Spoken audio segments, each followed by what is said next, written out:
વિદ્યાર્થી મિત્રો ટીવાય BCom semester 5 વિષય છે પડતર અને નાણાકીય હિસાબો, જેમાં ચેપ્ટર નંબર 3 આપણું કન્ટિન્યુ છે પ્રક્રિયાના હિસાબો 3. જેમ આપણે પહેલી રીત ફીફો પદ્ધતિનો અભ્યાસ કરી ચૂક્યા છીએ, આજે આ બીજી રીત સરેરાશ પડતર પદ્ધતિનો અભ્યાસ કરવાનો છે. તમને છેલ્લી પરીક્ષામાં પૂછાયેલા જે દાખલાઓ છે એમાં બીજા નંબરનો જે દાખલો છે એમાં ગુજરાત યુનિવર્સિટી માર્ચ 2013માં પૂછાયેલો દાખલો છે. વિદ્યાર્થી મિત્રો, આ રીતમાં ખાસ બહુ કંઈ ફરક નથી પડતો. તમારે પત્રક નંબર 1 અને પત્રક નંબર 2 આ બેમાં એક પોઈન્ટ ખાલી ચેન્જ કરવાનો છે, બાકી બધું એઝ ઇટ ઇઝ જેમ દાખલો ગણીએ છીએ એ જ ગણવાનું છે. તો સૌપ્રથમ પહેલું પત્રક આપણે બનાવીએ છીએ અહીંયા મિત્રો, પૂર્ણ એકમોની ગણતરી દર્શાવતું પત્રક. બરાબર મિત્રો, જેમ બનાવતા હતા આપણે એ રીતે જ.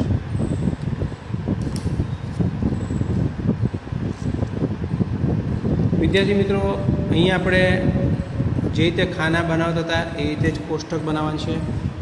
પહેલું ખાનું આપણે વિગતનું હતું, બીજું ખાનું આપણી પાસે એકમો, પછી 3 આપણને ખર્ચ આપતા હતા એટલે 3 ખાના આવશે. એક માલ સામાન, એક મજૂરી અને કારખાના પરોક્ષ ખર્ચ અથવા ખાલી પરોક્ષ ખર્ચ આપણે લખીએ છીએ. દરેકના 2 પેટા ખાના છે. પહેલા ખાનામાં આપણે ટકા લખીએ છીએ અને બીજા ખાનામાં એકમો. આ માલ સામાનની જેટલી કક્ષા પૂરી થઈ એના ટકાવારી એના પરથી એકમો, બરાબર, દરેકમાં આપણે આ રીતે લખીએ છીએ.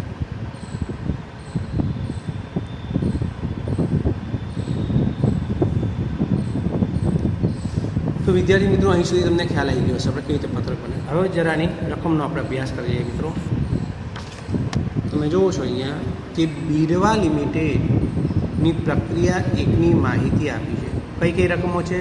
પહેલું છે શરૂનો સ્ટોક 2000 એકમો, અને 2000 એકમોમાં માલ સામાન, મજૂરી અને પરોક્ષ ત્રણેય ખર્ચા આપણને આપ્યા છે.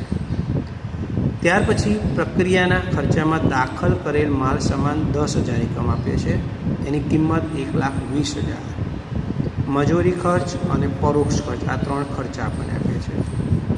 સામાન્ય બગાડ એ દાખલ કરેલ એકમના 5%, પણ કૌંસમાં જે સરનો સ્ટોક અને દાખલ કરેલ એકમો. તો મિત્રો અહીં સરનો સ્ટોક 2000 એકમ છે અને દાખલ કરેલ એકમ 10,000 છે, તો 10,000 વત્તા 2000 એટલે 12,000, અને 12,000ના 5% આપણે કરશું એટલે 600 એકમો એ સામાન્ય બગાડ થશે. પછી આખર સ્ટોક આપ્યો છે અને પ્રક્રિયા 2 ખાતે લઈ ગયેલ એકમ એને તૈયાર માલનો સ્ટોક કહેવાય તો બરાબર. અને સરનો સ્ટોક, આખર સ્ટોક અને બગાડ એ બધાની ટકાવારી આપણને કક્ષા આપણને કેટલા ટકા કામ થયું પૂર્ણતાની કક્ષા આપી છે, બરાબર. સરેરાશ પદ્ધતિનો આપણે ઉપયોગ કરવાનો છે, અહીંથી ખબર પડે કે આ નવી રીત આવી. આપણે ફીફો હતો એની જગ્યાએ સરેરાશ. ગુજરાત યુનિવર્સિટી 2013 માર્ચમાં પૂછાયેલો દાખલો હતો, બરાબર. હવે વિદ્યાર્થી મિત્રો, સૌ પ્રથમ આપણે આ પહેલું જે પત્રક બનાવીએ છીએ એમાં કાયમ પહેલાં સરનો સ્ટોક લખીએ છીએ. તો સરનો સ્ટોક સરેરાશ પદ્ધતિનો દાખલો હોય તો લખવાનો નથી, બરાબર. આ એક ટૉપિક તમારો બદલાય. તો બાકી શું આવશે મિત્રો? તો બાકીના જે પોઈન્ટ આવતા તે બધા પોઈન્ટ. પહેલો પોઈન્ટ આવશે સામાન્ય બગાડ. જે રકમમાં તમને મિત્રો કીધું છે 3 નંબરના પોઈન્ટમાં કે સામાન્ય બગાડ 5%. કોના? શરૂનો અને દાખલ કરેલ એકમનો સરવાળો થાય એના 5%. તો શરૂનો સ્ટોક 2000 એકમ છે, દાખલ કરેલ એકમ 10,000 છે, તો 10 ને 2 12,000. એ 12,000ના આપણે 5% એટલે 600 એકમો થશે. અને સામાન્ય બગાડમાં ટકા કે એકમના ખાનામાં કશું લખવાનું નથી, એટલે બધામાં આપણે ડેશ લખીએ. સામાન્ય બગાડ પછી મિત્રો આપણે અસામાન્ય બગાડ કે વધારો શોધીએ છીએ, પણ એના માટે આપણને ભંગારના એકમો આપવા જોઈએ. આ દાખલામાં ભંગારના એકમ નથી આપેલે, આપણે અલગ રીતે શોધીશું, પણ એ છેલ્લે. તો સૌ પ્રથમ સામાન્ય બગાડ, પછી મિત્રો આપણે આખર સ્ટોક લખીશું. અર્ધ તૈયાર માલનો આખર સ્ટોક. તમે જુઓ છો અહીંયા આખર માલનો સ્ટોક 2500 એકમ છે અને એની કક્ષા આપણને આપી છે 100, 70 અને 40%. તો અહીં લખશું 2500 એકમો, એની કક્ષા છે 100%, 70% અને 40%. ટકાના ખાનામાં આપણે લખીએ 2500ના 100%, 2500. આ 2500 છે એને આપણે 70% કરશું મિત્રો, એટલે 1750 એકમો આવશે. અને 2500ના 40%, 25 ચોક 100, 1000 એકમો થાય. આખર સ્ટોક પછી મિત્રો તૈયાર માલનો સ્ટોક આપણે લખવાનો છે.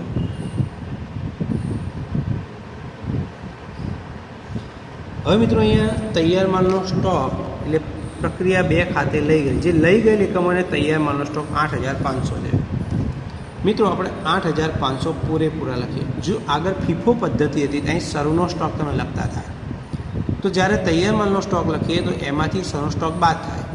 પણ અહીંયા આપણે તૈયાર શરૂનો સ્ટોક લખેલો જ નથી, એટલે અહીં શરૂનો સ્ટોક બાદ થશે ને, એટલે પૂરેપૂરો 8500 આવશે. હવે તૈયાર માલનો સ્ટોક છે એના ટકા ના આપ્યા હોય તો આપણને ખબર જાતે મિત્રો કે તૈયાર કોને કહેવાય, જે કમ્પ્લીટ થઈ ગયું પૂરેપૂરું 100%. એટલે તૈયાર માલના જે છે એમાં ટકાના ખાનામાં આપણે બધી જગ્યાએ આપણી જાતે 100% લખવાના મિત્રો, બરાબર. આ ધ્યાન રાખજો નિયમ. 8500ના 100%, 8500 થશે. 8500ના 100% એ પણ 8500, અને 8500ના 100% 8500. હવે વિદ્યાર્થી મિત્રો આ દાખલાની અંદર તમને ભંગારના એકમ નથી આપ્યા, એટલે અસામાન્ય બગાડ તમે કેવી રીતે શોધશો? તો ધ્યાન રાખો, આનો જે સરવાળો છે એનો એક તાળો મળે મિત્રો, કે શરૂનો સ્ટોક અને દાખલ કરેલ એકમના સરવાળા જેટલો આ સરવાળો થવો જોઈએ. શરૂનો સ્ટોક 2000 અને દાખલ કરેલ એકમ 10000, આ બંનેનો સરવાળો 12000 થાય, એટલે આપણે 12000 મૂકી દેવાના. હવે મિત્રો આ 12000માં જેટલી રકમ ઘટતી હોય એ આપણા માટે શું થશે? અસામાન્ય બગાડ. તો અહીં જોજો 8500 ને 2500, 8 ને 9 ને 10, 11 ને 600, એટલે આનો સરવાળો અત્યારે 11600 થાય છે. એ તો 12000 થવો જોઈએ, એટલે કેટલો ઘટે છે? 400. તો 400 એ અસામાન્ય બગાડ. પણ આ સરવાળો 12000 થવો જોઈએ આપણો જે નિયમ પ્રમાણે, અને 12000 કરતાં જો સરવાળો વધારે થઈ જાય તો એને અસામાન્ય વધારો કહેવાય. તો એ અહીં નીચે લખવું પડે અસામાન્ય વધારો, અને આમાંથી એ બાદ થાય, અને એની કક્ષા આપણે જાતે 100% લેવાની, બરાબર. હવે અસામાન્ય બગાડ એની ટકાવારી આપણને રકમમાં આપી છે. અહીં બગાડ છે એની ટકાવારી છે 80, 60 અને 50. 80%, 60% અને 50%. 480%, 8 ચોક 32 એટલે 320. 400ના 60%, 240. 400ના 50%, 200. બરાબર મિત્રો. હવે આપણે એનો સરવાળો કરી નાખશું. એકમોના ખાનાનો ખાલી સરવાળો કરવાનો છે મિત્રો. 8 ને 9 ને 10, 11320 આનો સરવાળો. આનો સરવાળો કરીએ મિત્રો. 1750, 240 અને 8500, 10490. અને 8 ને 9, 500 ને 200, 700 એટલે 9700. ઓકે મિત્રો. હવે આપણે બીજું પત્રક બનાવવાનું છે મિત્રો, પડતરનું પત્રક.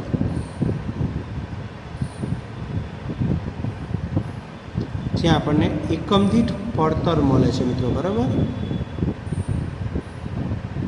તમારે પરીક્ષામાં લાલ પેનનો ક્યાંય ઉપયોગ કરવાનો નથી મિત્રો, બરાબર.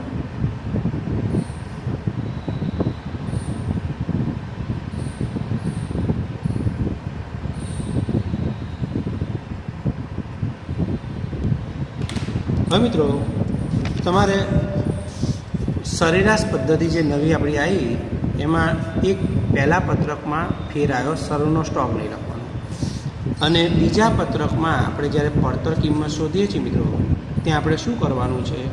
તો આપણી પાસે 3 પ્રકારના એકમો છે, માલ સામાન, મજૂરી, પરોક્ષ ખર્ચ. તો ત્રણેયનો આપણે પહેલાં ખર્ચ લખવાનો છે. માલ સામાન કૌંસમાં જે શરૂનો સ્ટોક છે એ મિત્રો. તો શરૂનો સ્ટોક આપણી પાસે તમે રકમમાં બતાવો એટલે તમને વધારે ખ્યાલ આવશે મિત્રો.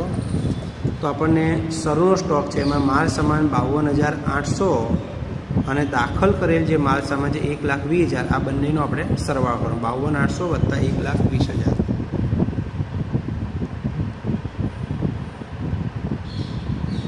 વત્તા વધારાનો અથવા દાખલ કરેલ એકમનો માલ સામાન 1,20,000 એટલે આનો શરૂઆત થશે 1,72,800 અને એમાંથી મિત્રો માઇનસ થશે સામાન્ય બગાડ જે આપણે આગળ ફીફો પદ્ધતિમાં પણ ઉપયોગ કરતા હતા. તો સામાન્ય બગાડ 600 એકમો આપણને આપ્યા છે અને એ બગાડની વેચાણ કિંમત તમને રકમ આપી છે. બગાડની વેચાણ કિંમત 5 રૂપિયા ગુણ્યા 5 6 પંચા 30 એટલે 3,000. તમારી 3,000 આપણે બાદ કરશું એટલે આની બાદ બાકી આવશે 1,69,800 રૂપિયા. હવે આ માલ સામાન છે તેના એકમો તો ઉપર તમે જુઓ છો પત્રક એમાં માલ સામાનના એકમો છે 11,320. અહીં લખીશું 11,320 અને 11,320 વડે ભાગી નાખીએ મિત્રો. આ રકમ ભાગ્યા આ રકમ એટલે ખર્ચ ભાગ્યા એકમ એટલે એક એકમની પડતર મળશે આપણને 15 રૂપિયા મિત્રો. બરાબર. આ રીતે મિત્રો આપણે મજૂરી ખર્ચ, પહેલું માલ સામાન, બીજું મજૂરી. તો પહેલાં તમારે શરૂના સ્ટોકની મજૂરી લખવાની છે મિત્રો. તો શરૂનો સ્ટોક એની મજૂરી છે 24,900 અને દાખલ કરેલ માલ સામાન એની મજૂરી 80,000. 24,900 વત્તા 80,000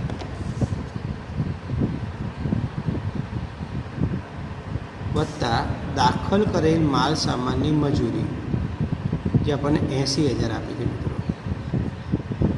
આ બંનેનો સરવાળો 1,04,900 થશે. હવે તમારી પાસે ઉપરનું પત્રક એમાં મજૂરીના એકમો છે 10,490 મિત્રો. અહીં મજૂરીના એકમના નામ લખશું 10,490.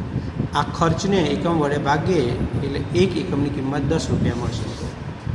અને ત્રીજો ખર્ચ આપણી પાસે પરોક્ષ ખર્ચ છે. એમાં પણ આ રીતે મિત્રો પહેલાં શરૂના સ્ટોકનો પરોક્ષ ખર્ચ વત્તા દાખલ કરેલ માલ સામાનનો પરોક્ષ સ્ટોક જે આપણે રકમમાં પહેલાં જોઈએ મિત્રો.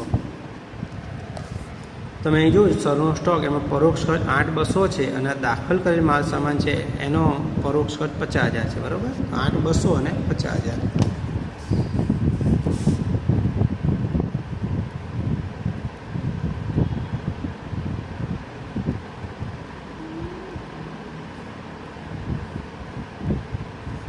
એટલે 58,200 બરાબર. હવે પરોક્ષ ખર્ચના એકમો આપણી પાસે 9,700 છે ને એકમમાં લખશું 9,000. હવે આ કુલ રકમને એકમો વડે ભાગીએ એટલે એક એકમની પડતર આપણને 6 રૂપિયા મળશે મિત્રો. આ માલ સામાન, મજૂરી અને પરોક્ષ ખર્ચની આપણને અલગ અલગ પડતર મળી. આ બધાનો સરવાળો કરીએ એટલે આપણને એક એકમની એકમ દીઠ પડતર મળી. આ કુલ કહેવાય. કુલ એકમ દીઠ પડતર. આ માલ સામાન, મજૂરી બધાની અલગ અલગ અને આ કુલ પડતર એક એકમની. બરાબર. હવે વિદ્યાર્થી મિત્રો આના પરથી આપણે પત્રક નંબર 3 બનાવવાનું છે જેને આપણે મૂલ્યાંકન દર્શાવતું પત્રક કહીએ છીએ.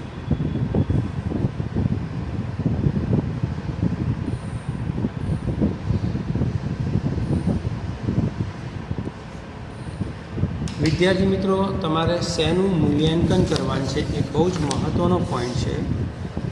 પત્રક નંબર 1માં સામાન્ય બગાડ સિવાય જેટલી રકમો આપી હોય બધાનું આપણે મૂલ્યાંકન કરવાનું છે. તો 1, 2 અને 3 વસ્તુનું મૂલ્યાંકન થશે. પહેલાં આખર સ્ટોક.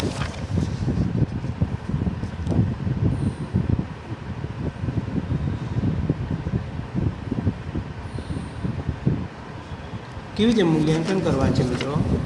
તો આખર સ્ટોક છે એમાં આ માલ સામાનના એકમો, આ મજૂરીના એકમને પરોક્ષ ખર્ચ, આ ત્રણેય એકમ લેવાના અને આ ત્રણેય માલ સામાન, મજૂરી અને પરોક્ષ ખર્ચના એકમોને ત્રણેયની એકમ દીઠ પડતર જે નીચે શોધી છે એની સાથે ગુણવાનું મિત્રો. પહેલાં આપણે માલ સામાન, મજૂરી, પરોક્ષ ખર્ચ નામ લખી નાખીએ ત્રણેયને અહીંયા.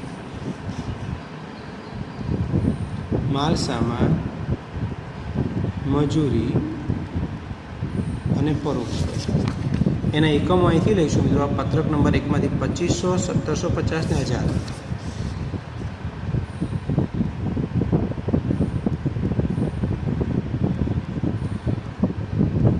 અને એને એકમ દીઠ પડતર વડે ગુણીશું મિત્રો. તો આપણી પાસે એકમ દીઠ પડતર અહીં બીજા પત્રકમાં શોધી 15, 10 અને 6.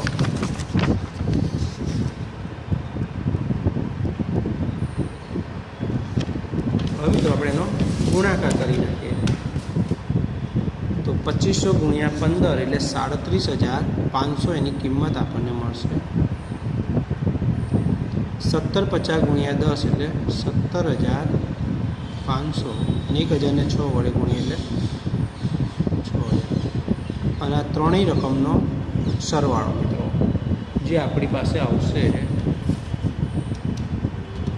37,500 વત્તા 17,500 વત્તા 6000 એટલે 61,000 આખર સ્ટોકની કિંમત થઈ છે. પછી મિત્રો બીજું મૂલ્યાંકન આપણે કોનું કરવાનું છે? પત્રક નંબર 1માં જોવાનું. આખર સ્ટોક પછી અસામાન્ય બગાડ 400 એકમ છે. અસામાન્ય બગાડ એમાં 3 પ્રકારના એકમ હોય એટલે પહેલાં લખી નાખવાના. ત્રણેયના નામ માલ સામાન, મજૂરી અને પરોક્ષ. હવે ત્રણેયના એકમ લઈ લઈએ મિત્રો. તો માલ સામાનમાં અસામાન્ય બગાડ એમાં માલ સામાન 320 એકમ, 240 અને 200, 320, 240 અને 200.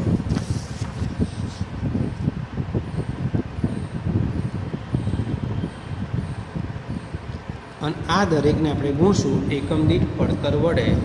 તો આપણે ઉપર છે તે એકમ દીઠ પડતર ત્રણેયની જે આગળ પત્રક 2માંથી શોધી હતી આપણે 15, 10 અને 6. 320 ગુણ્યા 15 મિત્રો એટલે 4800 આવશે. 240 ગુણ્યા 10 એટલે 2400 આવશે. 6 દુ 12 એટલે 1200 આવશે. અને આ ત્રણનો સરવાળો 4 ને 2 6 અને 1 7 ને 8,400 મિત્રો. બરાબર. તો આખો સ્ટોકનું મૂલ્ય હતું. અને હવે ત્યાર પછી મિત્રો પત્રક નંબર 1માં જોવાનું. કોનું બાકી રહ્યું? તૈયાર માલ. મિત્રો તૈયાર માલમાં ત્રણેય જગ્યાએ એકમો એક સરખા જ છે એટલે આપણે આ રીતે અલગ અલગ જે લખ્યું હતું એ અલગ નહીં લખીએ. અને આપણે ડાયરેક્ટ આ 8,500 કુલ એકમ છે એને કુલ એકમ દીઠ કિંમત જે આપણે 31 સુધી એને વડે ગુણ નાખશું. તમે બધાનું અલગ અલગ કિંમત વડે ગુણો તો જવાબ આવશે પણ તમારો સમય બગડશે. એટલે મિત્રો તૈયાર માલ તો હંમેશા બધામાં સરખો જ હોય. કોઈ પણ દાખલો હોય તો એટલે એને એકમ દીઠ કુલ કિંમત વડે ગુણી નાખીએ એટલે આપણો જવાબ સરળતાથી આપણે મળી શકે. તૈયાર માલનો સ્ટોક 8,500 એકમો અને એકમ દીઠ કુલ કિંમત 31 જોડે આપણે ગુણશું એટલે એનો જવાબ મળશે આપણને 2,63,500. તો વિદ્યાર્થી મિત્રો મૂલ્યાંકન દર્શાવતું પત્રકમાં તમે પત્રક નંબર 1માં સામાન્ય બગાડનું મૂલ્યાંકન નહીં કરો તો બાકી જેટલી વસ્તુ છે અહીં 3 વસ્તુ છે 3 ટોપિકનું મૂલ્યાંકન કરી નાખ્યું. બરાબર. હવે આપણે પ્રક્રિયાનું ખાતું બનાવવાનું છે મિત્રો. આ આપણું ચોથા નંબરનું પત્રક. દરેક દાખલામાં 4 પત્રક હોય મિત્રો આ ચેપ્ટરમાં.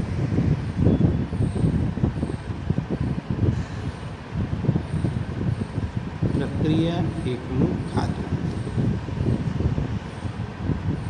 વિગત, એકમો, કુલ રૂપિયા.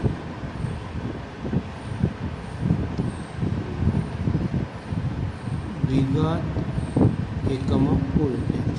વિદ્યાર્થી મિત્રો હું વારંવાર દરેક વિડીયો લેક્ચરમાં કહું છું તમારે લાલ પેનનો ક્યાંય ઉપયોગ કરવાનો નથી. આપણે અહીંયા તમને જરા વ્યવસ્થિત સારું દેખાય, બધા અક્ષરો ભેગા ના થઈ જાય એ માટે હું અલગ અલગ પેનનો ઉપયોગ કરું છું. બરાબર. તમારે બ્લુ એટલે ભૂરી પેન જે છે એનો જ ઉપયોગ કરવાનો છે. બરાબર. બ્લેક પેનનો પણ ઉપયોગ કરવાનો નથી.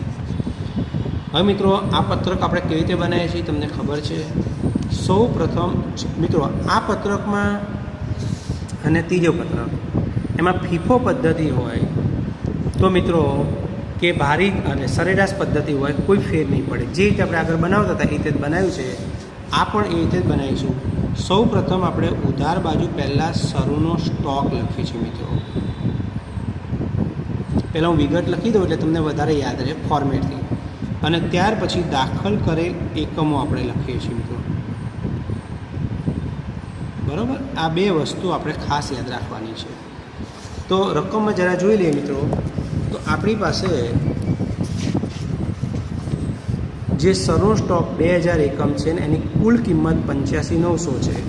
તો એકમો છે ત્યાં આપણે 2000 લખશું અને એની કુલ કિંમત રકમ આપણને 85,900 આપી છે જે આપણે અહીં લખી નાખીએ 85,900 મિત્રો, બરાબર. પછી દાખલ કરેલ એકમો તો તમે જુઓ છો કે દાખલ કરેલ એકમ 10,000 અને એની કિંમત છે 1,20,000. તો વિદ્યાર્થી મિત્રો, દાખલ કરેલ એકમો આપણી પાસે રકમમાં 10,000 આપ્યા છે અને એની સામે એની કિંમત 1,20,000 આપી છે. આ માલ સામાનની કિંમત હોય મિત્રો, એ આપણે લખ્યું. હવે આ માલ સામાનની કિંમત દાખલ કરેલ એકમની સામે રકમમાં જે હોય માલ સામાન અને બે ખર્ચા હજી બાકી હોય જે આપણને રકમમાં આપ્યા હોય, એક મજૂરી ખર્ચ અને એક પરોક્ષ ખર્ચ. એના એકમો ના હોય પણ એની કિંમત આપણને રકમમાં આપી હોય મિત્રો.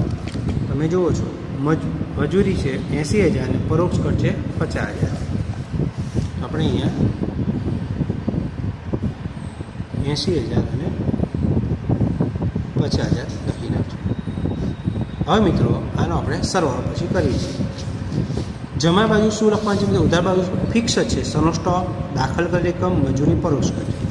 એ જે જમા બાજુ પણ ફિક્સ જ એન્ટ્રીઓ છે મિત્રો. દરેક દાખલાને તમે જુઓ છો, પહેલાં હું બધા પોઈન્ટ્સ લખી નાખું, પછી આપણે રકમ લખીને તમને યાદ રહે. પહેલું હશે સામાન્ય બગાડ, પછી બીજું આવશે અસામાન્ય બગાડ. જો દાખલામાં અસામાન્ય વધારો આવ્યો હોત મિત્રો તો તમારે ઉધાર સાઈડ લખવાનું છે. અસામાન્ય બગાડ આ દાખલામાં તો પત્રક નંબર 1 ઉપરથી ખબર પડે આપણને, જે જવાબ હતો અસામાન્ય. જો વધારો હોત અસામાન્ય વધારો તો આપણે એ ઉધાર સાઈડ લખે, બરાબર. પછી આવશે અર્ધ તૈયાર માલનો આખર સ્ટોક મિત્રો. અને ચોથું સ્ટેપ છે તૈયાર માલનો સ્ટોક. આટલી વસ્તુ ફિક્સ અહીં આવે છે મિત્રો. હવે આ બધા એકમો ક્યાંથી લેવાના મિત્રો? જે પત્રક નંબર 1માં પહેલું જ ખાનું છે ત્યાંથી મિત્રો, બરાબર. સામાન્ય બગાડ 600 છે, આખર સ્ટોક 2500 છે. સામાન્ય બગાડ 600, આખર સ્ટોક 2500 એકમો હતો મિત્રો. અસામાન્ય બગાડ 400 અને તૈયાર માલ 8,500. અસામાન્ય બગાડ 400 અને તૈયાર માલ 8,500. હવે મિત્રો આ સામાન્ય બગાડ છે એની કિંમત આપણે કેવી રીતે લાવીશું? તો સામાન્ય બગાડના એકમો ગુણ્યા તમને રકમમાં બગાડની વેચાણ કિંમત આપી હોય. તમે જુઓ છો અહીં છેલ્લા પર બગાડની વેચાણ કિંમત 5, તેને 5 વડે ગુણી નાખશું એટલે 6 5 30 એટલે 3,000 રૂપિયા રકમ મળી ગઈ. હવે અસામાન્ય બગાડ, આખર સ્ટોક ને તૈયાર માલનો સ્ટોક, આ બધાનું મૂલ્યાંકન તૈયાર જ છે મિત્રો. જો આખર સ્ટોક આપણે પત્રક 3માં 61,000 છે તો આખર સ્ટોકની સામેની કિંમત લખી નાખશું 61,000. અસામાન્ય બગાડ જે આપણી પાસે 8,400 છે તો અસામાન્ય બગાડ 8,400. હવે તૈયાર માલ એની કિંમત મિત્રો આપણે બે રીતે લાવીશું, બરાબર. જરા જોઈએ કેવી રીતે. પહેલાં આપણે હવે સરવા કરશું. તો એકમનો ઉધારનો સરવા આપણી પાસે 12,000 થાય, 2,000 વત્તા 10,000. તો આ બાજુ 8 ને 9, 10, 11 ને આખું 12, બરાબર. એટલે આ સરવાળો પણ 12,000 થઈ ગયો. આ બાજુનો સરવાળો આપણે કરીએ મિત્રો રકમનો 85,900, 1,20,000, 80,000 અને 50,000, 3,35,900. એટલે અહીંયા પણ આપણે 3,35,900 મૂકી દઈશું. હવે મિત્રો આપણને ખબર છે કે આ બાજુનો જે કુલ સરવાળો છે એમાંથી આ બધી રકમો બાદ કરીએ એટલે આપણને તફાત મળે. એ તફાત તૈયાર માલનો સ્ટોક થઈ જશે. 3,35,900 છે, એમાંથી ત્રણેય રકમ બાદ કરીએ તો -3,000, -8,400 અને -61,000 એટલે 2,63,500 કિંમત મળે. અને મિત્રો તમે અહીં જુઓ છો તૈયાર માલનો સ્ટોક 2,63,500 જે આપણે શોધી લીધી કિંમત, બરાબર. જે પત્રક નંબર 3 મૂલ્યાંકન દર્શાવતું પત્રક છે એમાં 2,63,500 આપણે મૂલ્યાંકન લાવ્યા હતા. એ જ જવાબ અહીં આવે. હવે વિદ્યાર્થી મિત્રો તમે જુઓ ફીફો પદ્ધતિમાં આપણે દાખલો ગણતા હતા તો આ તૈયાર માલના સ્ટોકની જે કિંમત છે એ કિંમત કેવી રીતે લાવતા હતા? તો આ જે મૂલ્યાંકનમાં રકમ આવી હોય એ, પછી શરૂના સ્ટોકનું આપણે જે મૂલ્યાંકન કર્યું હોય એ, અને રકમમાં જે શરૂનો સ્ટોક આપ્યો હોય એ ત્રણેય રકમનો આપણે સરવાળો કરીએ ત્યારે તૈયાર માલના સ્ટોકનું મૂલ્યાંકનનો જવાબ મળતો. આ એકલી રકમ અહીં જે આવી હોય એ અહીં આવતી નહોતી, બરાબર. ફીફો પદ્ધતિમાં સરેરાશ પદ્ધતિમાં અહીં જે મૂલ્યાંકન કર્યું છે એ અને આ રકમ બે કેવી હશે મિત્રો? સરખી હશે. હવે વિદ્યાર્થી મિત્રો, આ દાખલાની અંદર સરેરાશ પદ્ધતિમાં ક્યાં અને શું ફેર આવ્યો એની આપણે ફરી એકવાર ચર્ચા કરી લઈએ મિત્રો. તો પત્રક નંબર 1 જ્યારે આપણે બનાવીએ છીએ ત્યારે આપણે હંમેશા પહેલાં અહીંયા સરનો સ્ટોક લખીએ છીએ મિત્રો. તો જ્યારે પત્રક નંબર 1 બનાવવાનું હોય ત્યારે તમારે સરનો સ્ટોક પત્રક નંબર 1માં ક્યાંય લખવાનો નથી. વિદ્યાર્થી મિત્રો, સરેરાશ ફીફો પદ્ધતિના ઘણા બધા દાખલાઓ ટેક્સ્ટ બુકમાં આપ્યા છે, એટલે તમે એની પ્રેક્ટિસ પણ વધારે કરી હશે, એટલે એ રીત તમારા મગજમાં બેસી ગઈ હશે. અને આ સરેરાશના દાખલા બહુ ઓછા છે, એટલે જ્યારે આ રીતનો દાખલો ગણવા જાઓ એટલે તમારે શું ભૂલ થશે, તો એ માટે તમારે શું ધ્યાન રાખવાનું છે. હું જે પોઈન્ટ અત્યારે બોલી રહ્યો છું, હવે ફરીથી રિપીટ કરું છું, એ પોઈન્ટ તમારી નોટબુકમાં વ્યવસ્થિત લખી લો મિત્રો. કે પત્રક નંબર 1 જ્યારે બનાવીએ ત્યારે એમાં શરૂનો સ્ટોક લખવાનો નથી. યાદ રહ્યું મિત્રો? શું કહ્યું? પત્રક નંબર 1 જ્યારે તૈયાર કરીએ ત્યારે એમાં શરૂનો સ્ટોક આપણે લખવાનો નથી.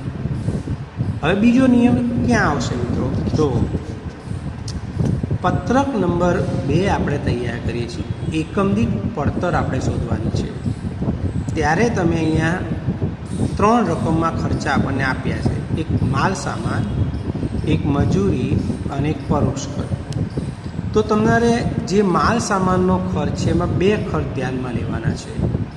એક શરૂનો જે સ્ટોક આપ્યો હોય એનો માલ સામાનનો ખર્ચ અને દાખલ કરેલ એકમનો માલ સામાનનો ખર્ચ, એ બંનેનો સરવાળો કરવાનો છે. એમાંથી સામાન્ય બગાડ બાદ કરવાનો. ત્યાર પછી જ્યારે મજૂરી ખર્ચ છે તો શરૂના સ્ટોકની અંદર જે મજૂરી ખર્ચ આપ્યો હોય એ લેવાનો અને દાખલ કરેલ માલ સામાનની સાથે જે મજૂરી ખર્ચ આપ્યો હોય એ, અને એ બંનેનો સરવાળો એ કુલ મજૂરી ખર્ચ છે. અને પરોક્ષ ખર્ચ છે એમાં પણ શરૂના સ્ટોકની અંદર જે પરોક્ષ ખર્ચની રકમ આપી હોય એ અને વત્તા આપણને મિત્રો જે દાખલ કરેલ માલ સામાન છે એની જોડે વધારાનો જે પરોક્ષ ખર્ચ આપણને આપ્યો હોય છે એ. તો ટૂંકમાં તમે ફીફો પદ્ધતિનો જ્યારે દાખલો ગણતા હોય ત્યારે માલ સામાનની અંદર શરૂનો સ્ટોક ના લેવાય મિત્રો. શરૂના સ્ટોકનો માલ સામાન અહીંયા લેતા નથી, બરાબર. ખાલી આપણને રકમમાં જે માલ સામાન આપ્યો હોય એ જ લઈએ છીએ. મજૂરીમાં પણ જે મજૂરી ખર્ચ આપ્યો એ જ લઈએ છીએ, એમાં શરૂનો સ્ટોક આપણે ઉમેરતા નથી ફીફો પદ્ધતિમાં. પણ જ્યારે તમારે સરેરાશ પદ્ધતિ દાખલો ગણવાનો છે મિત્રો, ત્યારે આ પોઈન્ટ ખાસ તમે નોટ કરી લેજો મિત્રો, કે માલ સામાનની અંદર માલ સામાનની શરૂના સ્ટોકની કિંમત વત્તા દાખલ કરેલ માલ સામાન છે એની જે કિંમત આપી હોય એ 2. મજૂરી ખર્ચ હોય ત્યારે મજૂરી ખર્ચમાં પણ શરૂના સ્ટોકની મજૂરી અને વધારાની મજૂરી જે અલગ રકમમાં આપી હોય છે એ બંનેનો સરવાળો કરી અને લેવાનો છે. એ જ રીતે પરોક્ષ ખર્ચ છે તો પરોક્ષ ખર્ચની અંદર પણ આ શરૂનો જે સ્ટોક છે એનો પરોક્ષ ખર્ચની રકમ અને વધારાનો પરોક્ષ ખર્ચ આપણને આપે 2 રકમ, બરાબર. તો આ 3 ખર્ચ તમારી પાસે છે એમાં શરૂનો સ્ટોક તમારે ઉમેરવાનો છે જ્યારે એકમ દીઠ પડતર શોધીએ ત્યારે. અને ટેક્સ્ટબુકમાં પણ બતાવી દઉં મિત્રો કે જો આ માલ સામાનનો શરૂનો સ્ટોક અને દાખલ કરી માલ સામાન કેવી રીતે લાવ્યા, તો અહીં જોજો શરૂનો સ્ટોક એમાં માલ સામાન 52,800 આપણને આપ્યો છે અને અહીંયા પ્રક્રિયાના ખર્ચા છે એમાં માલ સામાન 1,20,000, દાખલ કરેલ માલ સામાન 21. એ બંનેનો સરવાળો કરવાનો અને એમાંથી સામાન્ય બગાડની કિંમત બાદ થાય. મજૂરી છે તો મજૂરીમાં 2 મજૂરી ખર્ચ, એક શરૂનો સ્ટોક છે એનો મજૂરી ખર્ચ અને પ્રક્રિયાના ખર્ચાનો જે મજૂરી ખર્ચ છે એ 80,000, બરાબર. એટલે આ પ્રક્રિયાનો મજૂરી ખર્ચ, એ બંનેનો સરવાળો. એ જે પરોક્ષ ખર્ચ છે તો તમે એ રકમમાં જુઓ છો કે શરૂનો સ્ટોક એનો પરોક્ષ ખર્ચ આપ્યો છે અને પ્રક્રિયાના ખર્ચની અંદર પણ તમને પરોક્ષ ખર્ચ આપ્યો 50,000. તો 8,200 અને 50,000 આ બંને, બરાબર. આ ભૂલ ના થાય મિત્રો, એની ખાસ તમારે ધ્યાન રાખવાનું છે. તો વિદ્યાર્થી મિત્રો, અને છેલ્લે પ્રક્રિયાનું જ્યારે આ જે ત્રીજું જે પત્રક છે એમાં કોઈ ફેર નહીં થાય. ફીફો પદ્ધતિ જેમ દાખલો ગણી છે એ રીતે જ આ બનાવવાનું છે. અને પ્રક્રિયા એકનું ખાતું એ પણ જેમ ફીફો પદ્ધતિ આપણે તૈયાર કરી એ રીતે જ બનાન છે. ખાલી ફેર એટલો પડશે મિત્રો કે આ તૈયાર માલનું જે રકમ આવી એ ડાયરેક્ટ આપણે જે શોધી છે એ જ રકમ તમને અહીં મળી જશે મિત્રો. બરાબર, આ બંને જવાબ કેવા આવશે? સરખા આવશે. Okay friends, thank you.